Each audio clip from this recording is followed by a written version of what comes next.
আলাইকুম। আশা করি সবাই ভালো আছেন আলহামদুলিল্লাহ। সবাই জানেন বর্তমানে বন্যায় বাংলাদেশ খুবই ভয়াবহ অবস্থায় আছে। ওই জায়গা থেকে আমরা সাধারণ মানুষ হিসাবে সাধারণ মানুষের পাশে দাঁড়াচ্ছি। আপনারা সবাই জানেন কালকে আমি একটা ফেসবুকে পোস্ট দিয়েছি। অনেক ভাইয়েরা অনেক বোনেরা সাড়া দিয়েছে। যথেষ্ট পরিমাণে কালেকশন হয়েছে আলহামদুলিল্লাহ। আমাদের যতটুকু সামর্থ্য ছিল ততটুকু আমরা ত্রাণ নিয়ে যাচ্ছি ফেনীবাসীদের জন্য। আমরা নিচ্ছি হলো মুড়ি, চিড়া, চিনি, পানি। এর জন্য নাপা সিরাপ নিচ্ছি, বড়দের জন্য নাপা বড়ি নিচ্ছি, ওসলা নিচ্ছি, আপনার তারপরে বিস্কিট নিচ্ছি। যতটুকু সামর্থ্য দিয়েছে আল্লাহ ততটুকু নিয়ে যাচ্ছি সবার জন্য।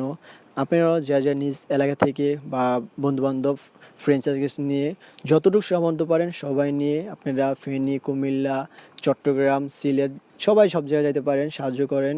মানে আমরা যদি ওদের পাশে বর্তমানে না দাঁড়াই আর কেউ দাঁড়াতে পারবে না।